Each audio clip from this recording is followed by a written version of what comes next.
Buenas tardes a todos, el día de hoy vamos a hablar sobre el Serranazo. Bueno, y para entrar en contexto vamos a hablar de la vida de Jorge Serrano Elías. Él nació en la ciudad de Guatemala el 26 de abril de 1945 y fue el presidente número 41 de la historia del país. Es ingeniero de profesión, egresado de la Universidad de San Carlos de Guatemala, con una maestría en enseñanza de física y matemática y un doctorado en educación. Después de finalizar sus estudios, inició su carrera política teniendo un gran impacto, ya que él apoyaba organizaciones religiosas y a las personas afectadas por el terremoto del 76. Posteriormente, Serrano tuvo que irse exiliado a los Estados Unidos, ya que él escribió un ensayo donde describía las condiciones de vida deplorables que llevaban las poblaciones indígenas, lo que provocó una serie de amenazas. Luego, en el año de 1982, regresa al país para trabajar en el gobierno del general Efraín Ríos Montt, donde ocupó el puesto del presidente del Consejo de Estado. Luego, en el año de 1985, compite como candidato presidencial, pero no llega al poder. En este año quedó en el tercer lugar con un 12% de votos, quedando detrás de Vinicio Cerezo y de Jorge Carpio. Serrano Elías se lanza nuevamente en las elecciones de 1990 con el partido que fundó, que es denominado como el Movimiento de Acción Solidaria. En estas elecciones participaron 12 candidatos, en el cual Jorge Serrano Elías, con el 24.14%, se va a segunda vuelta, donde el 6 de enero de 1991 las papeletas cambiaron y Jorge Serrano Elías llega al poder como presidente de Guatemala, obteniendo un 64.55% de los votos. Fue el 14 de enero de 1991 cuando él finalmente toma posesión del cargo.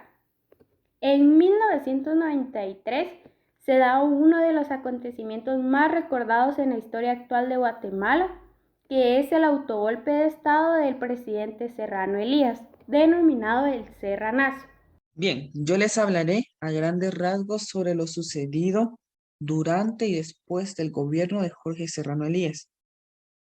El 25 de mayo de 1993, Jorge Serrano Elías dispuso, a través del decreto que denominó Normas Temporales de Gobierno, la suspensión de la vigencia de ciertos derechos individuales, asimismo, la disolución del Congreso de la República, debiendo por lo tanto este órgano desaparecer y asumir él las funciones legislativas. Asimismo, desintegró la Corte Suprema de Justicia y la Corte de Constitucionalidad, lo cual significaba en sí que estos órganos no iban a desaparecer, pero que iban a ser removidos sus magistrados y también iban a ser sustituidos por otros, nombrados directa o indirectamente por Serrano, a través de procedimientos totalmente contrarios a los establecidos en la Constitución. Así también dispuso la remoción de otros funcionarios del Estado, tales como el Procurador General de la Nación y el Procurador de los Derechos Humanos. Todo ello a la luz de la doctrina constitucional y de la Constitución Política de la República de Guatemala. Todo esto fue un indicativo de un típico golpe de Estado y por lo tanto de un rompimiento en el orden constitucional.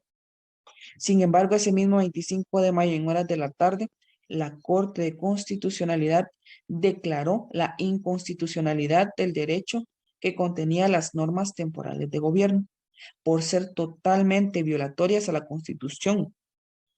No obstante, pese a esta declaratoria, Serrano Elías continuaba en el poder y como tenía censurado los medios de comunicación, todo esto cada vez le arreciaba más a ellos. Es conveniente señalar también que la forma en que Serrano Elías pretendió dar legitimidad a sus acciones y lograr lo que según él era la normalización de la vida constitucional e inconstitucional del país fue a través de la reforma de la Constitución, pero para lograrlo jugó con la idea de una convocatoria a una Asamblea Nacional Constituyente y después con la de la consulta popular. Sin embargo, el 29 de mayo, el Tribunal Supremo Electoral se negó a convocar a la consulta popular solicitada por Serrano y que tendría por objeto reformar la Constitución. El 1 de junio, Jorge Serrano Elías decide renunciar a su cargo. Ahora bien, ¿qué fue lo que pasó después de su gobierno? Luego de que él renunciara, pues todo volvió a la normalidad y volvió a tomar vigencia. Ahora bien, el 2 de junio, Espina Salguero se autoproclamó nuevo presidente de la República, argumentando que de conformidad con la Constitución es a él a quien le correspondía el cargo. El ministro de la Defensa públicamente le da su respaldo y lo apoya. Pero esa misma noche Espina se presentó al Congreso con el objeto de ser juramentado como el nuevo presidente. Incluso pronunció un discurso, pero por falta de quórum no pudo tomar posesión del cargo. El día 3 de junio continuó manifestándose el rechazo generalizado de varios sectores hacia Espina Salguero.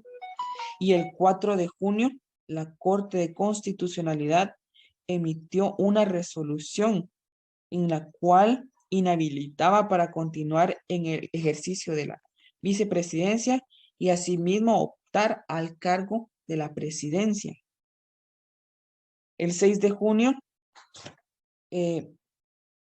la Instancia Nacional de Consenso propuso una terna y en horas de la madrugada el Congreso de la República eligió y dio posesión del cargo como nuevo presidente de la República a Ramiro de León Carpio.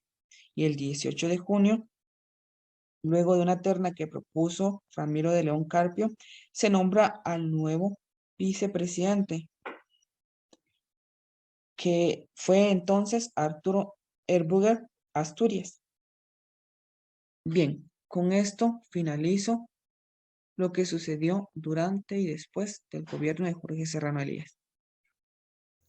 El Serranazo fue un evento que marcó la historia de Guatemala en el año de 1993 y fue denominado como autogolpe. Fue protagonizado por el presidente Jorge Serrano. Se puede mencionar que días anteriores a este autogolpe existieron una serie de manifestaciones, ya que había existido un incremento con respecto a la energía eléctrica y el transporte, por lo cual buscaban una resolución al respecto. De esa manera también se le había realizado una acusación pública a Serrano con respecto a actos de corrupción, ya que pues se vio una gran diferencia de su estatus económico antes de estar en el mandato y ya al estar en el mandato pues mejoró bastante. Al mismo tiempo, Serrano disolvió el Congreso, la Corte Suprema de Justicia y 2 procuradurías, ya que pues su base mencionaba de que quería depurar y recuperar el Estado. Al mismo tiempo, ya en ese punto ya no tenía personas aliadas y también censuró a la prensa. ¿Por qué se dio el Serranazo? Bueno, después de 7 años en el gobierno, el presidente Jorge Antonio Serrano Elías se dio el autogolpe más conocido en la historia de Guatemala, conocido como el Serranazo, realizado el 25 de mayo de 1993. Y la razón principal por la cual este acontecimiento se dio fue por el aumento de la energía eléctrica y el aumento del transporte. Asimismo, la gente estaba molesta y en desacuerdo porque el organismo legislativo estaba sumamente débil, acusado de corrupción. El Congreso estaba estancado de leyes sin sentido que no ayudaban a la población. Y también hubieron muchos jueces que recibían soborno, haciendo que la justicia en Guatemala no hubiera. Para este momento, el presidente Serrano asumió todo el poder en sus manos, disolviendo el Congreso y la Corte Suprema. Las garantías personales fueron suspendidas, no se tenía el derecho a protestar, amenazando al pueblo que el que se atreviera a protestar se le quitaría su casa sin orden judicial. En este momento los guatemaltecos habían perdido todos sus derechos garantizados en la Constitución. En el momento de las protestas, las radios fueron tomadas, provocando que no se comentara nada negativo hacia el gobierno, manipulando para que las personas estuvieran a favor del gobierno de Serrano. Como podemos ver, estas fueron las razones o unas de las razones por la cual el autogolpe de 1993 se dio a cabo. El 25 de mayo de 1993, Guatemala amanecía bajo la sombra de un golpe de Estado constitucional, donde Serrano Elías anunció en cadena nacional que mediante el decreto 1-93 disolvía el Congreso, la Corte Suprema de Justicia y las 2 procuradurías, con la excusa de iniciar un proceso de depuración y recuperación del Estado, todo en un marco legal. Los primeros días del golpe fueron realmente dramáticos para los guatemaltecos que temían el regreso al terror de los años 80. Los tanques vigilaban las entradas de la universidad y las salidas de la ciudad. Algunos líderes estudiantiles se exiliaron, mientras que otros dirigentes populares se preparaban para salir pidiendo asilo a diferentes embajadas. Otros dirigentes del movimiento popular y de organizaciones de derechos humanos dedicaron los primeros días a vaciar sus oficinas para anticiparse a los cateos y capturas. Los diputados del difunto Congreso y otros políticos empezaron a reunirse de 3 en 3 en bares y hoteles ante la prohibición de cualquier reunión de más de 3 personas. Cuando llegó al poder, Serrano creía que siendo presidente podría hacerlo todo, pero cuando llegó se vio sobrepasado por una clase política a la que él realmente despreciaba en el fondo. Serrano emprendió pleitos con la Iglesia Católica, con los sindicatos, con los medios de comunicación y con los empresarios del CACIF.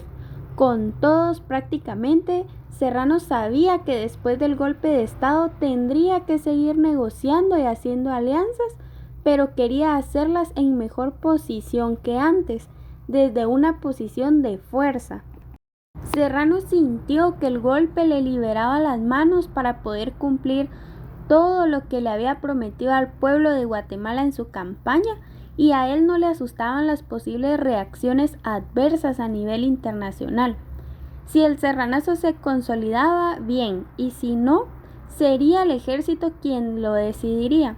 Por eso el ejército no se opuso frontalmente, sino que lo apoyó muy circunstancialmente y después le quitó su apoyo y lo forzó a renunciar.